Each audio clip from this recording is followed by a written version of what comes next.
Chennai Silks. Yes, வீடு, schools, hotels, store room இங்கெல்லாம் partition wall கட்டணும்னாலும் இப்போ பில்டிங் ஓனர்ஸோட first choice Renocon Rapid Wall Panels.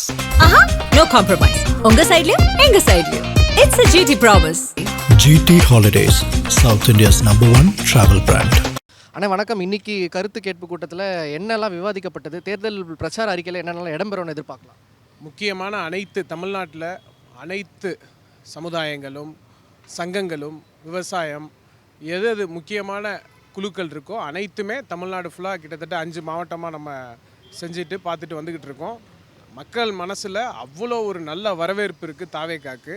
ஏன்னா அவங்க மாறி மாறி இந்த ஆட்சியை பார்த்து ரொம்ப ஏமாற்றம் அடைஞ்சதுனால தாவேக்கா வரணுங்கிறதுல ரொம்ப மும்முரமாக கட்சிக்காரவங்க மட்டும் இல்லை, மாற்று இதில் உள்ளவங்க சங்கங்கள், விவசாய சங்கங்கள், காய்கறி மார்க்கெட் சங்கம், ஆட்டோ டிரைவர்ஸு எல்லாருமே என்னடா போக போக எழுச்சி கூடிக்கிட்டே தான் போகுது. அது ஒரு நல்ல ஒரு இதாக இருக்குது. இன்றைக்கி முக்கியமான சென்னையில் உள்ள கோரிக்கைகள்லாம் கொடுத்துருக்காங்க. அதை பரிசீலித்து தேர்தல் அறிக்கை குழு பரிசீலிச்சுட்டு தலைவர்கிட்ட ஒப்படைப்போம். பொதுமக்கள் என்ன சொல்கிறாங்க, எதெல்லாம் முக்கியமாக கேட்குறாங்க இந்த விஷயத்தை எங்களுக்கு பண்ணி? பொதுமக்கள் கேட்குறது ஒன்றுமே இல்லைங்க. அன்றாட இது அடிப்படை வசதி கூட இல்லைன்னு தான் ரொம்ப வருத்தப்படுறாங்க. அதை செஞ்சு கொடுத்தாலே போதுங்கிறாங்க. அதுக்கு மேலே தலைவரோட இதில் நிறையா திட்டங்கள் இருக்குது. அது நீங்கள் தலைவர் அறிவிக்கும் போது பாருங்கள். ஆனால் ஒரே ஒரு கேள்வி, சேலம் எந்த அளவுக்கு ரெடி ஆகிட்டு இருக்கு? சேலம் தலைவருக்காக ரொம்ப நாள் காத்திருந்தது.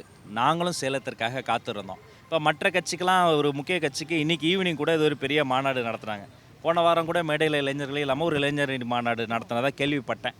அது மாதிரி அவர்களுக்கெல்லாம் அது ஈஸியாக கிடச்சிது. நமக்கு பாருங்கள், அது வித்தியாசமாய் இந்த கஜானா விளம்பரத்தில் வர மாதிரி பல கெடுபிடிகள் மத்தியில் சட்டத்துக்கு உட்பட்டு அங்கே சிறப்பான ஒரு மக்கள் சந்திப்பு நடைபெற இருக்கிறது. இனி அங்கங்கு இருக்கக்கூடிய மக்களே அவர்களினுடைய அந்த எண்ணங்களே இந்த தேர்தல் அறிக்கை வரணுங்கிறதுக்காக தான் இது மாதிரி சிறப்பு குழுக்கள் ஏற்பாடு செய்யப்பட்டு மக்களை போய் சந்திக்கிற விஷயம் நடந்திருக்கு. அன்றாடம் தினந்தோறும் ஒவ்வொரு நொடி பொழுதும் தமிழக வெற்றி கழகம் தமிழக மக்களினுடைய ரத்தத்தோடு நாடியோடு கலந்து அப்படியே பயணம் சிறப்பாக சென்று கொண்டிருக்கிறது. உங்களைப் போலவே நானும் காத்திருக்கிறேன். சேலத்தில் சிறப்பான சம்பவம் லோடிங். ஆனால் ஒரே ஒரு இது, அந்த 5000 பேர் நிறைய தொண்டர்களே ரொம்ப ஏமாற்றமாக இருக்காங்க. போதுமா, பத்துமா, என்ன பிரச்சனைனால அந்த 5000 பேருங்கிற அது அவங்க தான் சொல்லணும். வேறு யாருக்கும் அது மாதிரி விதிமுறைகள்லாம் போட்டது கிடையாது. உலக வரலாற்றிலேயே விருப்ப வேட்பு மனு வாங்குறதுக்கு ஒரு 5000 பேர் வருவாங்க நாங்களும் நினச்சோம். 1.5 மணி நேரத்தில் 10,000 விற்று போச்சு. சண்டைக்கு வராங்க, இன்னும் ஏன் போடல, 234 தொகுதி தான்ப்பா அப்படின்னாலும் இந்த அளவுக்கு அன்புங்க, மக்களினுடைய சந்தோஷம். அந்த அன்பை அன்பிற்கு மொழி, அந்த அன்பு மொழிக்கு யாருமே அணை கட்ட முடியாது, தடை போட முடியாது. அதில் அவங்க ஒன்று சொல்லியிருக்கிறாங்க. அதுக்கு சட்டத்துக்கு உட்பட்டு என்ன பண்ணுவோம் அங்கே சந்திப்போம். நீங்களும் வாங்க சந்திப்போம், சாப்பிட்டு போங்க. ஆனால் வணக்கம். இன்னைக்கான கூட்டம் என்ன, எப்படி நடந்தது, என்ன விவாதிக்கப்பட்டது? மிக சிறப்பாக நடந்தது. ஆலோசனை கூட்டம் அனைத்து சங்கம் இது கோரிக்கை மனுக்காக கேட்டு வர சொல்லியிருந்தாங்க. நாங்கள் சென்னை மண்டலம் மாநகர போக்குவரத்து கழகத்தில் ஒர்க் பண்ணுறோம்.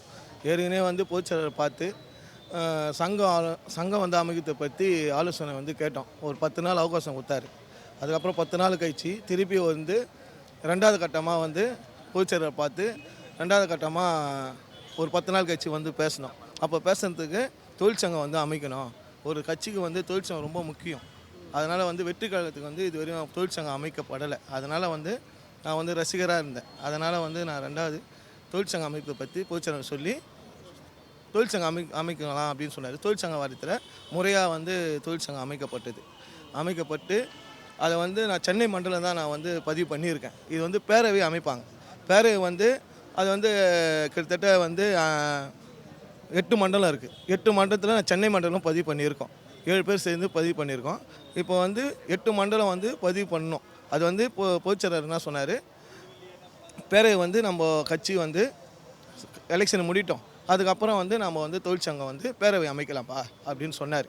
அதனால் இன்றைக்கி ஆலோசனை கூட்டத்தினால நான் தனிச்சாக நம்ம கொடி தொழிற்சங்கத்துக்கு இப்போது எல்பிஎஃப், அண்ணா தொழிற்சங்கம், சிஐடியு அதுமாரி தொழிற்சங்கம் இருக்குது. அது இருக்கும்போது நம்ம தொழிற்சங்கத்துக்கு ஒரு கொடி ஒன்று வேணும் அப்படின்னு சொல்லிட்டு இன்றைக்கி அந்த தொழிற்சங்க கொடியை அமைச்சு எடுத்துன்னு போய் பொதுச்செயலாளர்கிட்ட இன்றைக்கி கொடுத்துட்டு வந்தேன். எப்போ பரிசீலிக்கிறது ஏதாவது உத்தரவாதம்? அவர் இப்போது இந்த எலெக்ஷன் முடிஞ்சோடனே அடுத்த கட்டமாக தொழிற்சங்கம் தான் பேரவை அமைக்கிறது கண்டிப்பாக அமைச்சு தரோம். தொழிலாளிக்கு எவ்வளோ பாதிப்பு, இப்போ எங்களுக்கு தொழிலாளிகளுக்கு நிறைய பாதிப்பு. இப்போ நான் ஒரு தொழிற்சங்கம் அமைச்சேன்னு வச்சுங்களேன், அது நிறைய பேர் என்ன பண்ணுவாங்க, ட்ரான்ஸ்ஃபர் பண்ணுவாங்க. என்னை சுற்றி கிட்டத்தட்ட சென்னை மாவட்டத்தில் ஒரு 20,000 பேர் என் கூட இருக்காங்க. அனைத்து பணிமன்றம் அவங்க என்ன பண்ணுவாங்க, ட்ரான்ஸ்ஃபர் பண்ணுவாங்க. இந்த எலெக்ஷன் டைமில் ட்ரான்ஸ்ஃபர் பண்ணாங்கன்னா அவங்களுக்கு ரொம்ப கஷ்டமாயிடும், நம்ம அப்புறமா செயல்பட்டுக்கலான்னு. இப்போது அண்ணங்கால ஒரு வார்த்தை சொன்னேன், இப்போ சென்னை மண்ணில் இவ்வளோ தொழிலாளி இருக்காங்க, இப்போ எல்லா தொழிலாளியும் நம்ம எலெக்ஷனுக்காக வேலை செய்யணும் தொழிலாளிக்காக. அதனால் என்ன ஒரு ஆலோசனை கூட்டம் வந்து கேட்டிருக்கேன் அண்ணங்கால. இந்த எலெக்ஷனுக்கு முன்னாடி ஒரு ஆலோசனை கூட்டம் நடத்தணுண்ணே, நீங்கள் எங்களுக்கு வந்து பர்மிஷன் தாங்கனர். சரிப்பான்னு சொல்லிட்டு ஒரு 3 டேட்டு அண்ணங்களுக்கு சொல்லியிருக்கோம். இன்னும் ஒரு வாரத்தில் தரேன் நிற்கிறேன். இந்த 28ஆம் தேதிக்குள்ளே தரேன்னு சொல்லியிருக்காரு.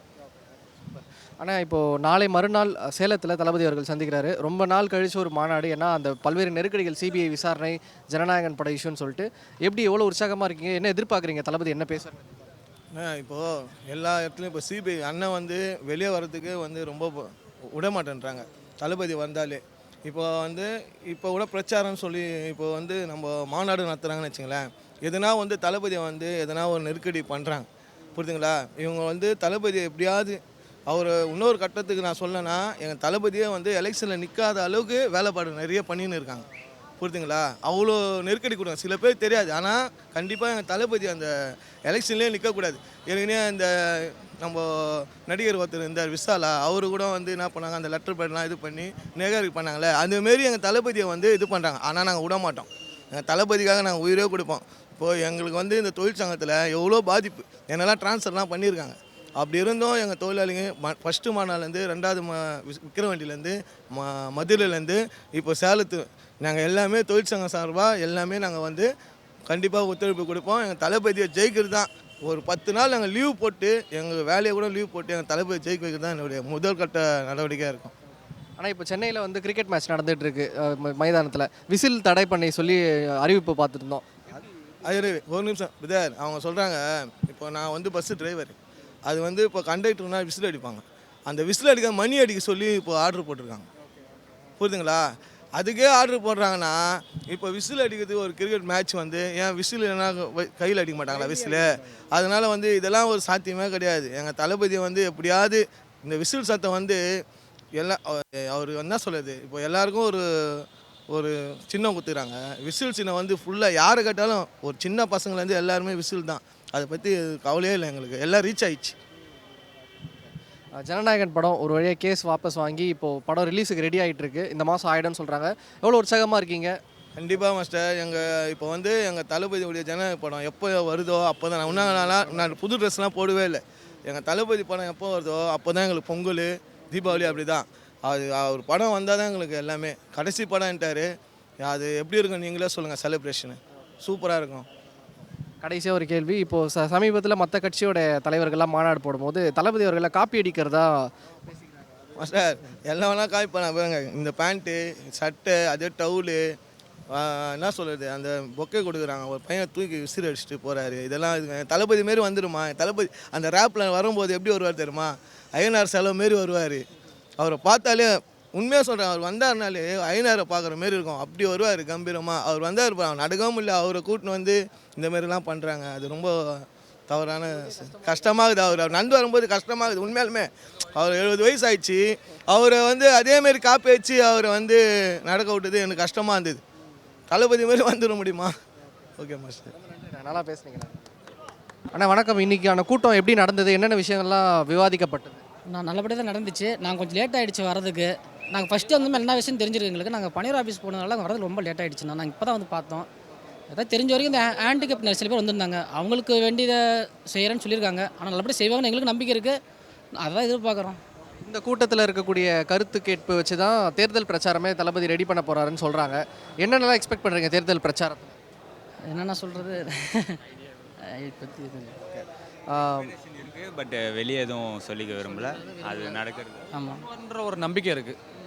ஓகே, நாளை மறுநாள் சேலத்தில் தளபதி அவர்கள் சந்திக்கிறாரு. ரொம்ப பல நெருக்கடிகளுக்கு அப்புறமா ஒரு மாநாடு போடுறாரு. என்னென்ன எதிர்பார்க்குறீங்க? அந்த என்ன பேச? ஆனால் இப்போ 5000 பேர்த்துக்கு தான் அங்கே அனுமதி கொடுத்துருக்குறாங்க.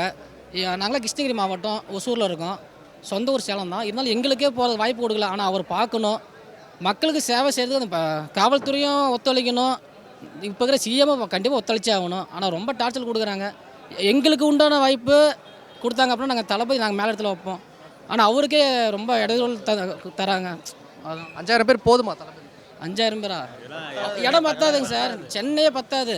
அந்த அளவுக்கு அவருக்கு உங்களுக்கே தெரியாத ஒன்றும் இல்லை. அவருக்கு அவ்வளோ எதிர்பார்ப்பு எல்லாமே இருக்காங்க. 5000 பேருங்கிறது போலீஸு காவல்துறையை தடை போட்டு கூட நம்ம ஆளுங்க போயிடுவாங்க. அது வரைக்கும் எங்களுக்கு நம்பிக்கை இருக்குது. இருந்தாலும் தடை மீறி போகிறதுல போலீஸ்காரங்க ஏதோ இடைஞ்சல் பண்ணாமல் இருக்கணும். அடுத்ததாக ஜனநாயகன் படம் எப்போ ஒரு வழியாக கேஸை வாபஸ் வாங்குறேங்கிற மாதிரி டாக்ஸ் போகுது. இந்த மாதம் வருதுன்னு சொல்கிறாங்க. எந்த அளவுக்கு எதிர்பார்ப்பில் இருக்கு? ரொம்ப எதிர்பார்ப்பு. ரொம்ப நாங்கள் அப்போவே எதிர்பார்த்தோம். இப்போ இந்த செகண்ட் விட்டால் கூட இந்த கூட்டம் இங்கே இருக்கிறதால தேட்டரில் தான் இருப்பாங்க. ஆமாம். சமீபத்தில் T20 வேர்ல்ட் கப்பு சென்னையில் நடந்துட்டுருக்கு. இந்த விசில் கொண்டு போகக்கூடாது, பேன் பண்ணியிருக்காங்க அப்படின்ற. ஆனால் ஒரு விரல் பொறிச்சி மாதிரி 2 விரல் எங்களுக்கு விசிலுக்கு இருக்குது. இது விரலை கட் பண்ணுவாங்களா? முடியாது. நாங்கள் விசில் கையில் அடிப்போமே. போலீஸ் என்ன பண்ண போகிறாங்க? சிஎம் என்ன பண்ண போகிறாரு? ஒன்றுமே கிடையாது. இப்போது மற்ற கட்சி தலைவர்கள்லாம் மாநாடு நடத்துகிறாங்க. பார்க்கும்போது என்ன விமர்சனம் வருதுன்னா, தளபதி அவர்களை காப்பி அடிக்கிறாங்க அப்படிங்கிற விமர்சனம்லாம் வருது. அது சின்ன குழந்தை கூட சொல்கிறாங்க. ஏன் சின்ன பொண்ணு சொல்கிறாங்க, அப்பா தளபதி பண்ணுற மாதிரியே அவர் பண்ணுறாரு, தாத்தா பண்ணுறாரு. அதே மாதிரி ஃபேண்ட்டு, அதே மாதிரி ஷர்ட்டு, மாலவை அவரே போட்டுக்கிறாரு. ஏன் சின்ன பொண்ணு சொல்கிறாங்க, யூகேஜி தான் போகிறாங்க, அவங்க சொல்கிறாங்க என்னப்பா தளபதி மாதிரியே பண்ணுறாங்க. ஸ்பீச்சிலேருந்து எல்லாமே ஒரே மாதிரி தான். தளபதி அப்படியே காப்பி வச்சு பண்ணுறாங்க. வேறு எதுவுமே டிஃப்ரென்ஸாக பண்ணி செல்ஃபி ஒன்று நம்ம சொல்லியிருக்காரு அவர் ராஜ்மோகன் என்ன சொல்லியிருக்காரு, செல்ஃபி எடுத்தாரு பாருங்க, அதை கூட காப்பி அடிச்சு. மாநாட்டில் கூட தளபதியை பேசுகிறத பார்த்து பேசின மாதிரி பார்த்ததே இல்லைண்ணா. இதில் தளபதியில் தான் காப்பிலேருந்து எல்லாமே தான். பேண்ட் ஷர்ட்டாக இருக்கட்டும், ஸ்பீச்சாக இருக்கட்டும், அங்கே 4 வாக்காக இருக்கட்டும், செல்ஃபியாக இருக்கட்டும், எல்லாமே தளபதி பார்த்து தான் பண்ணுறாங்க. அதை பார்க்கும்போது எங்களுக்கு ஒரு பெருமை தான். தளபதி பார்த்து பண்ணுறாரு, அப்போ தளபதி இன்னும் கொஞ்சம் வளர்ந்துட்டு தானே போகிறாரு. பார்த்து தான் சேர்த்துருக்காங்க சொல்லப்போனால் மாநாட்டில் நடந்த. நீங்கள் சொல்லுங்கள், ஜனநாயகன் படம் எவ்வளோ எதிர்பார்ப்பில் இருக்கீங்க? அதுக்கு நாங்கள் எக்ஸ்போர்ட்டில் இருந்தால் நான் வீட்டிலலாம் பேனர் அடிச்சு எல்லாம் அது வேஸ்ட்டாக இருக்குண்ணா. நாங்கள் 9 தான் ரிலீஸ் பண்ணுறோம். நெருக்கடி கொடுத்து தள்ளி வச்சிட்டாங்க. February 20 or 27 ரிலீஸ் பண்ணுற மாதிரி சொல்லிட்டு இருக்காங்க. வந்துச்சுன்னா யாருன்னு காட்டுவோம். அதுக்கு படம் ரிலீஸ் ஆகிற அன்றைக்கி தான் எங்களுக்கு தெரியல. பொங்கல், தீபாவளி எல்லாம் பெண்டிங்கில் இருக்குது. அது ரிலீஸ் ஆகிற அன்றைக்கி தான்